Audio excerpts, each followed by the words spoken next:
శుక్లాంబరధరం విష్ణుం శశివర్ణం చతుర్భుజం ప్రసన్నవదనం ధ్యాయేత్ సర్వవిఘ్నోపశాంతయే. గురుర్బ్రహ్మా గురుర్విష్ణుః గురుర్దేవో మహేశ్వరః గురుః సాక్షాత్ పరం బ్రహ్మ తస్మై శ్రీగురవే నమః.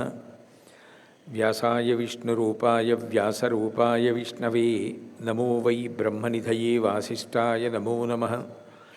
కూజంతం రామ రామీతి మధురం మధురాక్షరం ఆరుహ్య కవితాశాఖాం వందే వాల్మీకికోకిలం.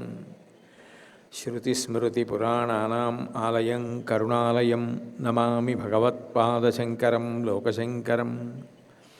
వాగర్ధావివ సంపృక్తౌ వాగర్ధప్రతిపత్తయే జగతః పితరౌ వందే పార్వతీ పరమేశ్వరౌ. సూక్తిం సమగ్రయతున స్వయమేవ లక్ష్మీః శ్రీరంగరాజమహిషీ మధురైఃకటాక్షైః. వైదగ్ధ్యవర్ణకుడకుంభనగౌరవైర్యాం కండూలకర్ణకుహరాः కవయోధయంతి. హైమోర్ధ్వపుండ్రమజహన్మకుటం సునాసం మందస్మితం మకరకుండలచారుగండం బింబాధరం బహుళదీర్ఘకృపాకటాక్షం. శ్రీవేంకటేశముఖమాత్మనిసన్నిధత్తాం విమలపటీ కమలకుటీ పుస్తకరుద్రాక్షసస్తహస్తపుటీ కామాక్షి పక్ష్మలాక్షి కలిత విపంచి విభాసి వైరించి. మనోజవం మరుతతుల్యవేగం జితేంద్రియం బుద్ధిమతాం వరిష్టం వాతాత్మజం వనరయూధముఖ్యం శ్రీరామదూతం శిరసా నమామి. ఆపదామపహర్తారం దాతారం సర్వసంపదాం లోకాభిరామం శ్రీరామం భూయో భూయో నమామ్యహం. శ్రీరామచంద్రం శ్రితపారిజాతం సీతాముఖాంబోరుహచంచరీకः సమస్తకల్యాణగుణాభిరామः నిరంతరం మంగళమాతనోతు. హరి ఓం. పరమేశ్వర స్వరూపైన సభకి నమస్కారం. రసానందో ఆయన ఎవరు అంటే రసో వై సహా. బ్రహ్మానందము అనుభవింపబడుతుంది తప్ప బ్రహ్మానందమునకు రూపం ఉండదు.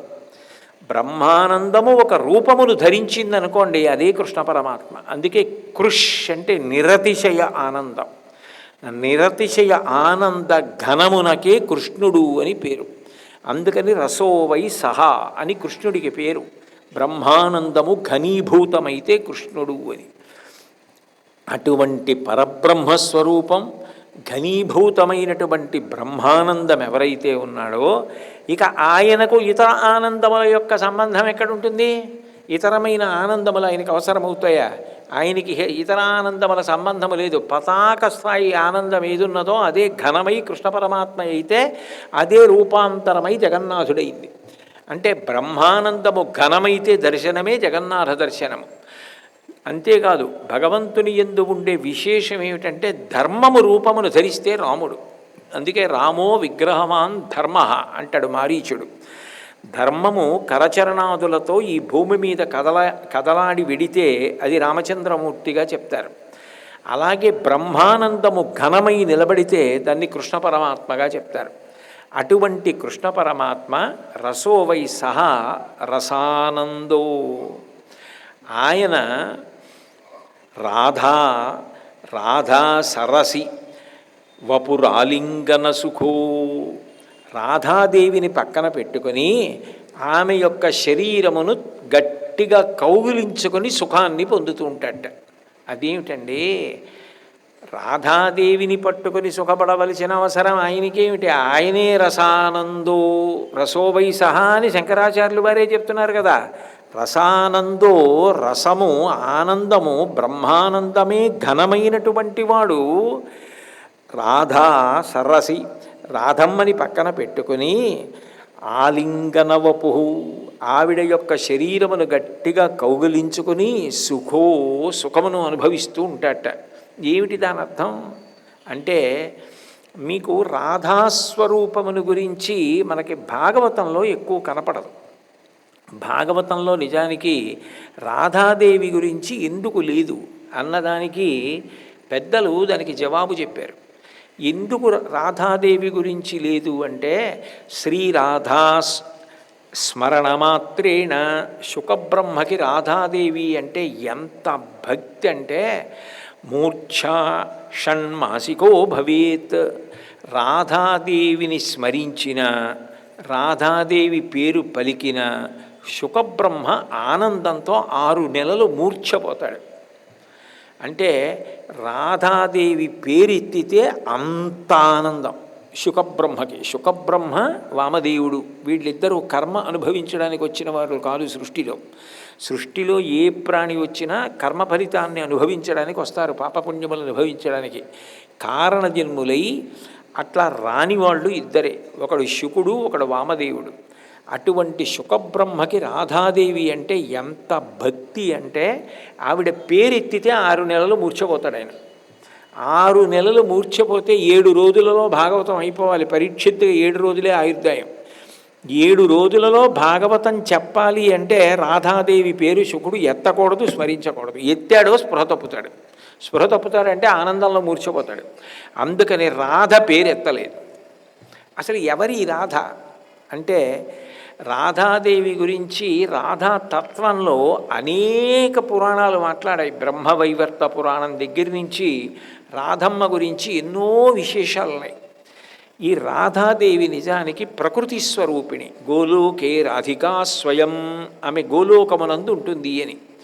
సాక్షాత్ పరబ్రహ్మస్వరూపిణి. అందుకే కృష్ణ పరమాత్మ యొక్క వామార్ధ భాగమే రాధాదేవి. ప్రకృతి పురుషుడు అంటాం కదా, అలా పతాక స్థాయిలో ఉన్నటువంటి పరబ్రహ్మస్వరూపము స్త్రీ స్వరూపమును పొందితే అది రాధాదేవి. అటువంటి రాధాదేవి పట్ల శ్రీకృష్ణ పరమాత్మకి అంత ప్రీతి. నిజానికి ఆవిడికి రాధ అన్న పేరు ఎందుకు వచ్చిందంటే రాసలీలయందు ప్రాదుర్భావమును పొంది పరమేశ్వరుని యొక్క పాదార విందముల దగ్గరికి వచ్చి ధావనమునర్చింది కాబట్టి రాధ. రాసలీలలో రా, భగవంతుని పాదముల దగ్గర ధావనమునర్చడం, ధా కలిపితే రాధ. రాసలీల, రాసలీల అంటే నేను మొట్టమొదటి రోజునే మీ అందరితో మనవి చేశాను. ఆ రాసలీల యందు పరమేశ్వరుడు ఏం చేస్తాడు అంటే అందరికీ మోక్ష సుఖాన్ని అందిస్తాడు, ఎంతమందికైనా ఇస్తాడు. అందుకే అంగనామంగనామంతరే మాధవం మాధవం మాధవం చంతరేణంగన ఇద్ధిమా కల్పితే మండలే మధ్యగ సంజగౌ వేడునా దేవకీ నందన అంటాడు లీలాశుకుడని. అంగన మధ్యలో కృష్ణుడు, కృష్ణుడు మధ్యలో అంగన వలయాకారంలో నిలబడి ఆ రాసలీల చేస్తారని నేను మొట్టమొదటి రోజునే మీతో ఆ కదాచిత్ కాళిందీ తట విపిన సంగీత కవరో ముదా గోపీ నారీ వదన కమలా స్వాదుమధుప అన్నప్పుడు ఆ రాసలీలా వైభవం గురించి శంకర భగవత్పాదులు ప్రస్తావన చేసిన విషయాన్ని వర్ణించాను. అసలు ఆ రాసలీలలో మొట్టమొదట అది అనుభవించగలిగినటువంటి దానిగా ప్రకృతికాంతగా పురుషుడి దగ్గరికి వచ్చి నిలబడి ఆయన పాదముల దగ్గరికి వచ్చి పావనమునర్చినది రాసలీలను ఎవరంటే రాధ. అంటే ఆ శక్తి రూపాన్ని పొందితే రాధ అవుతుంది. అందుకే రాసలీలా వైభవమునందు ప్రాదుర్భావమును పొంది భగవంతుని యొక్క పాదార విందముల యందు ధావనమునొచ్చినదెవరో ఆమె రాధ. అటువంటి రాధాదేవి అని పేరు ఎందుకు వచ్చిందంటే కృష్ణుడు రాధని ఆరాధన చేస్తాడు, రాధ కృష్ణుణ్ణి ఆరాధన చేస్తుంది. పరస్పరం ఆరాధన చేసుకుంటారు. అంటే ఇద్దరు ఒండరుల పట్ల అంత ప్రీతి కలిగిన వారు, అంత భక్తి కలిగిన వారు, ఒకరికొకరు తగినవారు, ఎవరు ఎవరికి తగ్గినవారు కారు. ఇదే పార్వతీ పరమేశ్వరులుగా చెప్తారు. అందుకే శివానంద లహరి మొదటి శ్లోకంలో శంకరాచార్యులు వారు కళాభ్యాం చూడాలంకృత శశికళాభ్యాం నిజతపఫలాభ్యాం భక్తేషు ప్రకటిత ఫలాభ్యాం భవతు మే శివాభ్యాం అస్తోకత్రిభువన శివాభ్యాం హృది పునర్భవాభ్యాం ఆనందస్ఫురదనుభవాభ్యాం నతిరియం అంటారు. నిజతపఫలాభ్యాం, ఒకరి తపస్సుకి ఒకరు ఫలమైన వారు. అందుకే కృష్ణుడు రాధని ఆరాధిస్తాడు, రాధ కృష్ణుణ్ణి ఆరాధిస్తుంది. ఇద్దరి ఎందున్నది ఆరాధన. ఆరాధన వలన ఇద్దరు భ్రమరకీట న్యాయంగా ఆ పువ్వులో చిన్న కీటకం పడుకుని ఉంటుంది.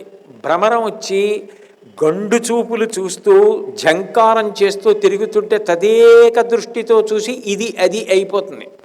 అట్లాగే బొండరులు ఒకరినొకరు ఆరాధన చేసిన కారణం చేత ఇద్దరు లేక ఒక్కరైపోతారు రాధాకృష్ణులు. అందుకని రాధామాధవం, అందులో ధ ఇందులో ధ ఒకటైపోతాయి, రాధామాధవులని పిలుస్తారు. ఆరాధన ఇద్దరి యందు ఉంది, అందుకని రాధ ఇద్దరి యందు సమానమవుతుంది. ఈయన ఆమెను ఆరాధిస్తాడు, ఆమె ఈయనను ఆరాధన చేస్తుంది. ఆరాధన రాధ ఇద్దరి యందు ఉన్నది కాబట్టి ఇద్దరు ఒక్కటయ్యారు కాబట్టి రాధ అంత గొప్పదైంది. అటువంటి రాధ ఏమి చేస్తుంది అంటే, రా అంటే ఇచ్చుట అని అర్థం. అక్షరాలకి అర్థాలు, అక్షరాలకి అంకెలు ఉంటాయి. అక్షరానికి ఇచ్చుట అని, ధ అంటే నిర్వాణ సుఖము అని, నిర్వాణ సుఖము అంటే మోక్షము అని. మోక్షమును కూడా ఇవ్వగలిగినటువంటి శక్తి ఎవరో ఆమెకు రాధ అని పేరు. అంటే అప్పుడు రాధ ఇవ్వలేనిది, రాధ ఇవ్వలేనిది లోకంలో ఏమీ ఉండదు. అందుకని రాధావపు రాలింగన సుఖో, ఎప్పుడూ రాధని ఆలింగనము చేసుకొని సుఖమును అనుభవిస్తాడన్న మాటకు అర్థం వాళ్ళిద్దరూ ప్రకృతి పురుషులై ఉన్నారు. తాంబూలము ఎర్రతనము, చంద్రుడు కాంతి, పాలు తెలుపు, సూర్యుడు ప్రభ, పుష్పము సౌరభము ఎలా ఒకదానిని విడిచిపెట్టి ఒకటి ఉండవో అట్లా రాధామాధవులు ఒకరినొకరు విడిచిపెట్టి ఉండరు. ఇద్దరు ఎప్పుడూ కలిసే ఉంటారు. అందుకే వారి ప్రణయం సరిగా అర్థం అవ్వడం అంత కష్టం. రాధామాధవ ప్రణయం లోకమునందు సహృదయంతో అర్థము కావడం అంత కష్టమైంది. ఆ రాధా తత్వం గురించే పురాణంలో ఒక అద్భుతమైనటువంటి కథ కనపడుతుంది. ఒకప్పుడు రాధాదేవి రాసలీల కొరకు యమునా నది ఒడ్డుకెళ్ళి కృష్ణ పరమాత్మతో రాసలీల చేసి వస్తుండేది. ఆమె మీద నానా రకాలైన నిందలు బయలుదేరాయి. ఈమె కృష్ణ పరమాత్మ దగ్గరికి వెడుతుంది, ఎప్పుడు యమునా తటానికి వెడుతుంది, అక్కడ రాసలీల చేస్తుంది, ఆ కృష్ణుడితోనే ఉంటుంది. ఆమెకు ఒక చెలికెత్తే, ఆమె పేరు విశాఖ. మీరు పురాణంలో చూస్తే కనపడుతుంది. విశాఖ ఎప్పుడు ఆవిడ పక్కనే ఉంటుంది. విశాఖ లలిత అని ఆవిడ చెలికెత్తేలు. ఇంకా లలిత అయినా ఎప్పుడైనా దూరంగా ఉంటుంది, కానీ విశాఖ ఎప్పుడు దూరంగా ఉండదు. అందుకే మీరు నక్షత్రాల్లో చూడండి, అనురాధ విశాఖ పక్కపక్కన ఉంటాయి. అవి మళ్ళీ ఆ నక్షత్రాల్లో కూడా అవి రెండు పక్కపక్కనే ఉంటాయి, విడిపో. కారణం ఏమిటంటే రాధా తత్వం అంత గొప్పది. అనురాధ అన్న దాంట్లో రాధ ఉంటే విశాఖ పక్కనే పెట్టుకుంటుంది చెలికెత్తిని. ఆ విశాఖకు ఒక్కదానికే తెలుసు రాధ గొప్పతనం ఏమిటో. ఆవిడ గోలోకం నుంచి వచ్చింది, ఆవిడ పరబ్రహ్మస్వరూపిడి, వీళ్ళకి అర్థం కావట్లేదని ఆవిడకి ఒక్కదానికే తెలుసు. కాబట్టి రాధ గురించి చాలా తక్కువ చేసి మాట్లాడుతుండేవారు ఒకప్పుడు. అక్కడ ఉన్నటువంటి కొంతమంది గోపీజనం, అందులో ఒక వృద్ధ గోపిక, ఒక పడుచు గోపిక మరీ ఎక్కువ దుష్ప్రచారం చేశారట. పురాణంలో కనపడే విశేషం. చేస్తే రాధని యావగించుకునేవారు. ఈమె ఎప్పుడూ కృష్ణ పరమాత్మ దగ్గరికి వెడుతుంది, యమునా తటానికి వెడుతుంది అని. ఒకప్పుడు కృష్ణ పరమాత్మ రాధ గొప్పతనం ఏమిటో లోకానికి చెప్పాలనుకున్నాడు. చెప్పాలనుకుని అకస్మాత్తుగా బృందావనంలో ఒక రోజున ఇంటికి వచ్చినవాడు వచ్చినట్టుగా గోశాలలో పడిపోయాడు. పడిపోతే యశోదాదేవి తల్లడిల్లిపోయి గబగబా వైద్యుల్ని పిలిపించింది. చూశారు, ఎవరికి ఏమీ అర్థం కాలేదు. పద్మముల యొక్క రేకుల వంటి కన్నులు కలిగిన వాడు కదా కృష్ణ పరమాత్మ. నల్లనివాడు పద్మనయనమ్ములవాడు అని కదా పోతన గారు. శంకర భగవత్పాదులు కూడా ఇప్పుడే కదా చెప్పారు. ఉత్ఫుల్ల కువలయదలోత్పుల్లనయనో అన్నారు కదా. తామర రేకుల వంటి కన్నులు ఉన్నవాడు. ఆ కను రెప్పలు పడిపోయాడు స్పృహ తప్పి. వైద్యులు వచ్చారు, వాళ్ళు వచ్చారు, వీళ్ళు వచ్చారు, సేవలు చేశారు, ఆయనకేం స్పృహ రాలేదు. ఆవిడ భయపడిపోయింది. యశోదాదేవి ఏమైపోయిందో అని నందుడు కూడా తల్లడిల్లిపోయాడు. ఆ తల్లడిల్లిపోతున్న సమయంలో అచ్చు కృష్ణుడు ఎలా ఉంటాడో అచ్చు రాధ ఎలా ఉంటుందో, అంటే నిజానికి స్త్రీ పురుషుడుగా, పురుషుడు స్త్రీగా ఇద్దరు ఒక్కలా ఉంటారు. ఒక దివ్యకాంతి కలిగినటువంటి వ్యక్తి వచ్చాడు. వచ్చి, అమ్మ నేను బతికిస్తాను ఈ కృష్ణుణ్ణి, ఏం పర్వాలేదు, ప్రాణం పోలేదు, స్పృహ తప్పింది, తీవ్రమైనటువంటి అనారోగ్యం కలిగింది, కానీ పతివ్రత అయినటువంటి స్త్రీ యమునా నదిలోంచి నీళ్లు తీసుకుని రావాలి ఒక కలశతో. ఆ నీళ్లు ఈయన ముఖం మీద చిలకరిస్తే లేస్తాడు. కానీ ఒక నియమం ఉంది, ఏమిటంటే 1000 కన్నములు పెట్టినటువంటి కొత్త కుండని ఇస్తాను, సహస్ర ఛిద్ర ఘటము ఇస్తాను. ఆ ఘటాన్ని చేత్తో పట్టుకుని కృష్ణ పరమాత్మ యొక్క వెంట్రుకలు కొన్ని కత్తిరించి ఆవిడ ఏం చేసిందంటే యమునా నదికి అవతల వైపు తమాల వృక్షం, యువతల వైపుక తమాల వృక్షం, ఈ రెండిటికీ కలిపి యమున మించి ఒక వెంట్రుకలతో ఒక వంతెన కట్టింది. కట్టి ఈ 1000 కన్నాలున్నటువంటి కుండ పట్టుకుని ఈ వెంట్రుకలున్నటువంటి తాడు మీద అవతల ఒడ్డుకెళ్ళి కుండ ముంచి నీళ్లు పట్టుకుని మళ్ళీ ఇదే తాడు మీద వెనక్కి వస్తే ఆ నీళ్లు చిలకరించాలి. కానీ అలా వెళ్ళేటటువంటి వాళ్ళు కృష్ణుడి బంధువులు కానీ కృష్ణుడి తల్లి కానీ కాకూడదండి. ఇంకా యశోద ఏం పెడుతుంది? అప్పుడు అందరు అన్నారు, అస్తమానం రాధాదేవిని నింద చేస్తుంది కదా, ఒక ఆవిడ పడుచు ఆవిడ, ఒక ఆవిడ వృద్ధురాలు, ఎప్పుడు రాధ అలా తిరుగుతుంది, ఇలా తిరుగుతుంది, కృష్ణుడి దగ్గరికి వెడుతుంది, యమునా తటానికి వెళ్తుంది, మాలా పాతివ్రత్యం తెలియదు, ఏమీ తెలియదు అంటూ ఉంటారు కదా, వాళ్ళిద్దరినీ పిలవండి అన్నారు. వాళ్ళిద్దరినీ పిలిచారు. ఎవరా వచ్చింది? కృష్ణ పరమాత్మయే రాధ గొప్పతనం చెప్పడానికి వచ్చాడు. ఆ సహస్ర ఛిద్ర ఘటాన్ని ఇచ్చారు. ఇస్తే మేము పట్టుకొస్తాం నీళ్ళని ముందు ఆ పడుచు ఆవిడ బయలుదేరి వెంట్రుకల మీదకి ఎక్కింది, టప్పని దిగి పడిపోయింది, ఆ కుండ పగిలిపోయింది. ఆవిడ చిన్నపుచ్చుకుంది, అయ్యో అయితే నేను చెప్పుకున్నటువంటి గొప్ప వైభవం ఉన్నదాన్ని కానని అర్థమైంది. రెండో ఆవిడ బయలుదేరింది, ఆవిడికి వెంట్రుకల తాడి తెగిపోయింది. ఇంకా తెచ్చేవాళ్ళు లేరని యశోద బెంగ పెట్టుకుంది. బెంగ పెట్టుకోకండి, రాధ ఉంది, ఆవిడ పతివ్రత అన్నాడు ఆ వచ్చిన వైద్యుడు. అందరూ ముక్కును వేలేసుకున్నారు. అందరూ మరి ఆవిడ గురించి తప్పుగా మాట్లాడతారు కదా, ఆవిడ పరబ్రహ్మస్వరూపిణి ప్రకృతి కాంత అని తెలియదు. అప్పుడు ఈ పిల్లవాడు ఆవిడ్ని పిలవండి అన్నాడు. ఆవిడ వచ్చింది, కృష్ణుడిని అలా చూసి తల్లడిల్లిపోయింది. నేను తీసుకొస్తానని సహస్ర ఛిద్ర ఘటాన్ని పట్టుకొని ఆ వెంట్రుకల తాడు మీదెక్కి కృష్ణ పరమాత్మ యొక్క నామం చెప్తూ మాధవ మాధవ మాధవ అంటూ అవతల ఒడ్డుకి వెళ్ళి 1000 కన్నాల కుండ ముంచి నీళ్లు పడితే ఒక్క చుక్క కింద పడకుండా మళ్ళీ అవతల ఒడ్డు నుంచి యువతల ఒడ్డుకు వచ్చి కృష్ణుడి ముఖం మీద చల్లింది. చల్లేటప్పటికీ కృష్ణ పరమాత్మ స్పృహలో కలిగి మళ్ళీ చటుక్కుని లేచి కూర్చున్నాడు.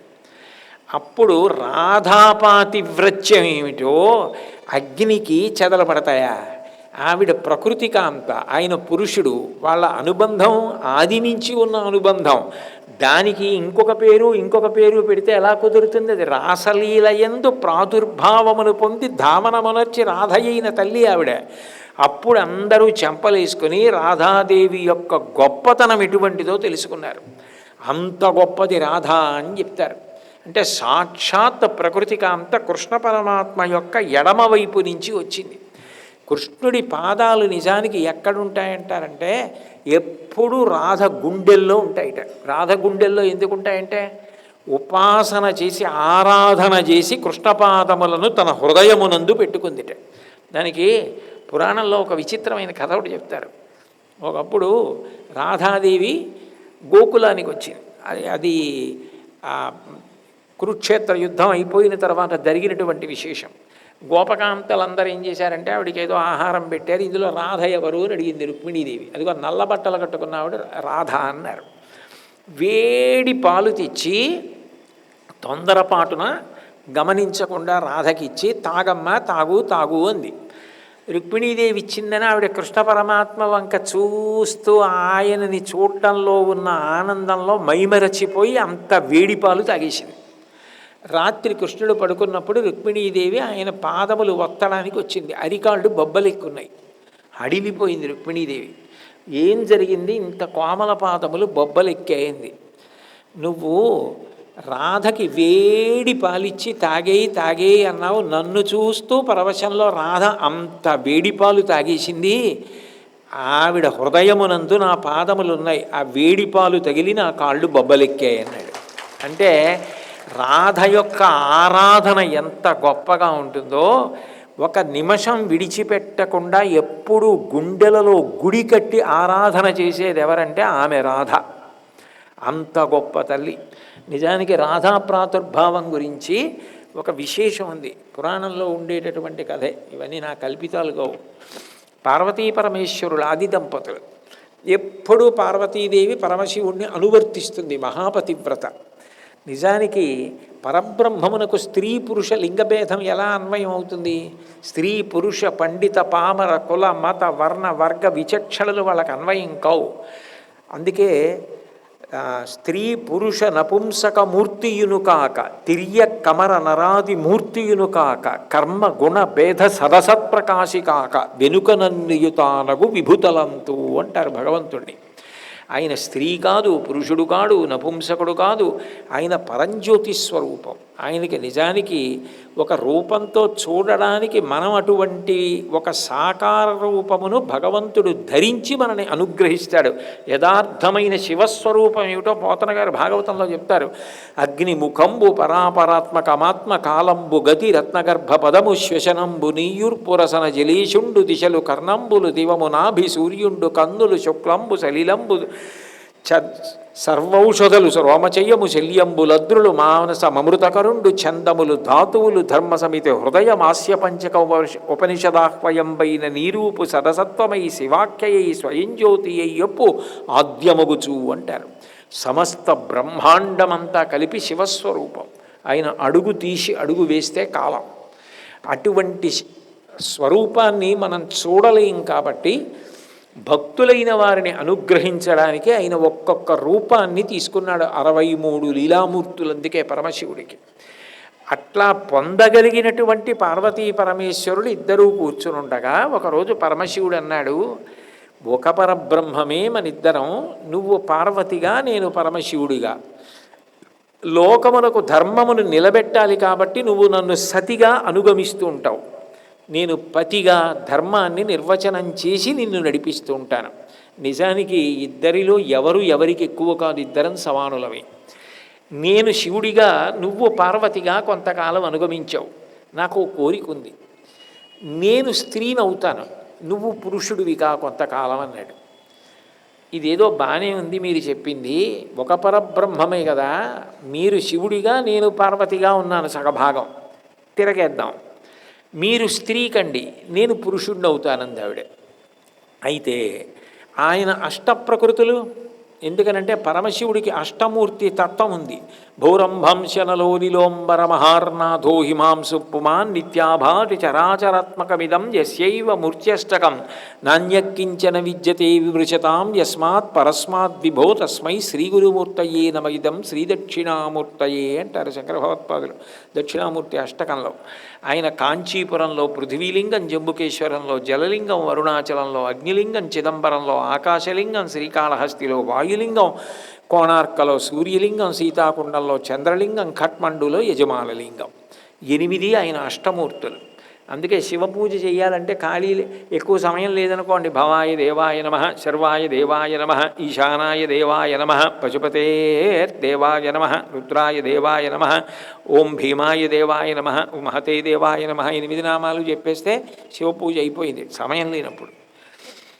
వాటికే కలిపేస్తే అమ్మవారు భవస్య దేవస్య పత్నే నమః, సర్వస్య దేవస్య పత్నే నమః, ఈశానస్య దేవస్య పత్నే నమః, పశుపతేర్దేవస్య పత్నే నమః, అమ్మవారి పూజ అయిపోతుంది. 8తో శివపూజ, 16తో విఘ్నేశ్వరుడికి. అందుకే సుముఖశ్చైకదంతశ్చ కపిలో గజకర్ణక లంబోదరశ్చ వికటో విఘ్నరాజో గణాధిప ధూమకేతుర్గణాధ్యక్ష బాలచంద్రో గజానన వక్రతుండ శూర్పకర్ణో హేరంబ స్కందపూర్వజ షోడశైతాని నామాని యప్పటే శృణుయాదపి విద్యారంభే వివాహే చ ప్రవేశే నిర్గమే తథా సంగ్రామే సర్వకార్యేషు విఘ్నస్తస్య నజాయతే. విష్ణుమూర్తికి అయితే 12 నామాలు.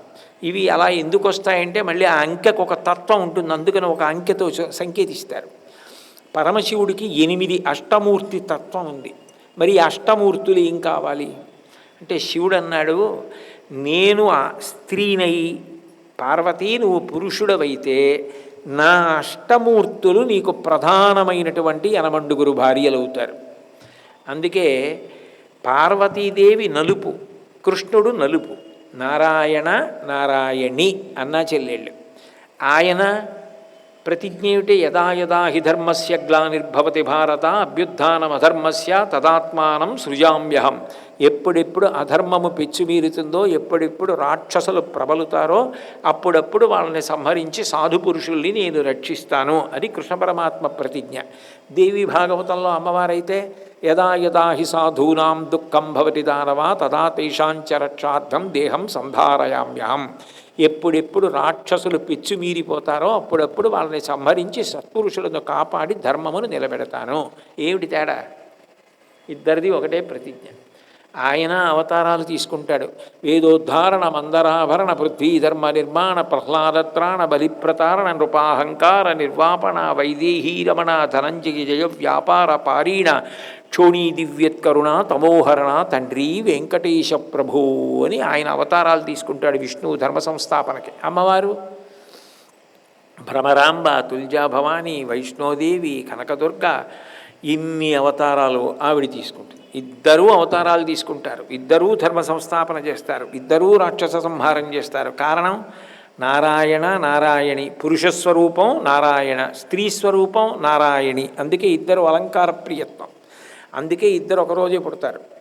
ఆవిడ యశోద కడుపున పుడుతుంది, ఈయన దేవకీదేవి కడుపున పుడతాడు. ఆవిడ ఇక్కడికి వస్తుంది, ఈయన అక్కడికి వెడతాడు. ఇద్దరూ ఒకటే తత్వం. అందుకని పార్వతీదేవి కృష్ణుడయింది. పార్వతీదేవి కృష్ణుడైతే ఆవిడ నలుపు. అందుకే భద్రకాళి యందు ఏ నలుపు ఉందో ఆ నలుపు నేను తీసుకొని సర్వజగన్మోహనత్వం చేస్తాను, కృష్ణుడిగా వస్తానంది. నువ్వు కృష్ణుడిగా వస్తే నా అష్టమూర్తులు నీకు ప్రధానమైనటువంటి 80 భార్యలు అవుతారు, రుక్మిణి మొదలైన వాళ్ళు. మిగిలినటువంటి ప్రమదగణాలు వాళ్ళు శివుడిని నదులు ఉండరు. అందుకని ఈ ప్రమదగణాలన్నీ కూడా గోపకాంతలై నీ దగ్గరికి వస్తారు. నేను మనిద్దరం అవిభాజ్యం, మనిద్దరం ప్రకృతి పురుషులం. అందుకని నేను రాధనై వస్తానన్నాడు పరమశివుడు. నేను శివుడు రాధాదేవి అయ్యాడు, పార్వతీదేవి కృష్ణ పరమాత్మ అయింది. అందుకని కళాభ్యాం చూడాలంకృత శశికళాభ్యాం నిజతపప్పలాభ్యాం పరస్పర ఆరాధన, ఒకరినొకరు ఆరాధించుకొని రాధా మాధవులయ్యారు.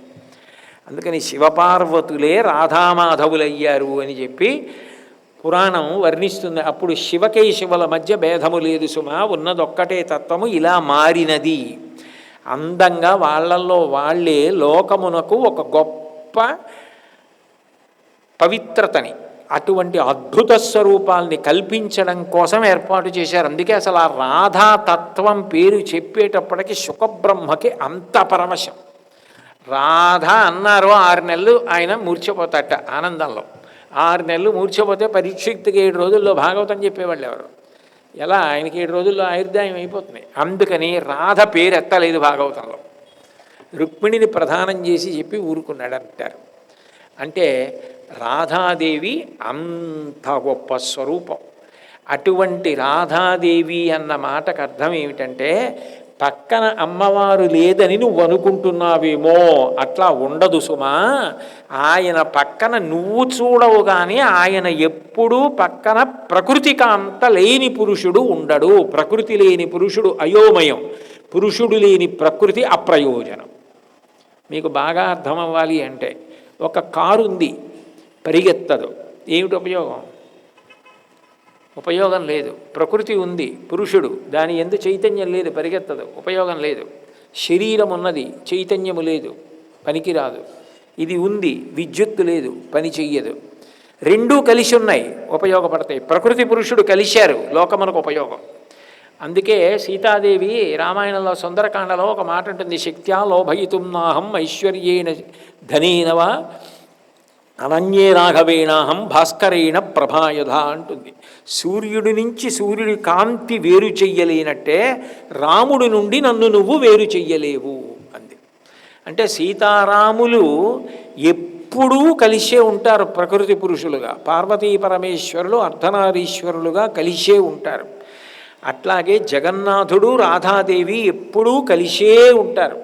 మన కంటికి అట్లా కనపడకపోవచ్చు కలిసి ఉన్నట్టు, కానీ ఆయన తత్వస్వరూపంలో మాత్రం రాధా ఆలింగన వపుహు, పక్కన ఆ రాధా సరసి వపురాలింగన సుఖో, రాధాదేవిని ఎడమ చేతితో పట్టుకుని కౌగిలించుకుని సుఖమును పొందుతున్నవాడా అంటే అట్లా ప్రకృతి పురుషులు కలిసి ఉన్న కారణం చేత మేము ఆనందమును అనుభవిస్తున్నాం. ఎప్పుడైనా అలా కలిసి ఉంటే సుఖం ఎవరికంటే మనకి. ఇప్పుడు ఇందులో విద్యుత్తు ప్రవహిస్తే ఎవరికి సుఖం? మీకు నాకు. ఆగిపోతే నా మాట మీకు ఎలా వినపడుతుంది? సుఖం ఎవరికి అంటే మనకి, ప్రకృతి పురుషుడు కలిస్తే. అందుకే భాగవతంలో రుక్మిణీ కళ్యాణం అయిపోయాక పోతన గారు అనగా ఆదిలక్ష్మి అయిన రుక్మిణితోడ క్రీడ సల్పుచున్న కృష్ణ చూచి పట్టణంబులోని ప్రజలు లసిల్లిరి ప్రీతులగుచు ముక్త భీతులగుచు అంటారు. వాళ్ళకి భీతి పోయిందయా రుక్మిణీ సహిత కృష్ణ దర్శనం చేసి అన్నారు. అట్లా లేకుండా సనాతన ధర్మంలో ఉండరు. అందుకే పార్వతీ పరమేశ్వరాభ్యాం నమః, ఏదో లక్ష్మీనారాయణాభ్యాం నమః, వాణీ హిరణ్యగర్భాభ్యాం నమః, అరుంధతి వశిష్టాభ్యాం నమః, సశక్తి స్వరూపుడుగా చెప్తారు సీతారామాభ్యాం నమః. అప్పుడు జగన్నాథుడు అమ్మవారు లేని అని అనిపిస్తుంది, కానీ ఉండకపోవడం లేదు. సాక్షాత్ ప్రకృతి కాంత ఎవరు ఆయన ఎడం శరీరంలోంచి వచ్చిందో ఆమె ఆయన యందు ఉంటుంది. అందుకని రాధావపురాలింగన సుఖో, అట్లా ఉన్నటువంటి పరబ్రహ్మ స్వరూపమైనటువంటి వాడా నీవు జగన్నాథస్వామి నయనపథగామి భవతుమే. పైకి అట్లా కనపడకపోయినా తత్వత అలా ఉండి మాకు సుఖములను కటాక్షిస్తున్నటువంటి ఓ జగన్నాథుడా, నీవు నా కళ్ళ ముందు ప్రకాశించదవుగాక అంటారు. మంగళాశాసనపరై మదాచార్య పురోగమై సర్వైశ్చ పూర్వైరాచార్యై సత్కృతాయాస్తు మంగళం. మంగళం కోసలేంద్రాయ మహనీయ గుణాత్మనే చక్రవర్తి తనూజాయ సర్వభౌమాయ మంగళం. ఉమాకాంతాయ కాంతాయ కామితార్థప్రదాయినే శ్రీగిరీశాయ దేవాయ మలినాథాయ మంగళం. సర్వం శ్రీ ఉమామహేశ్వర పరబ్రహ్మార్పణమస్తు. స్వస్తి.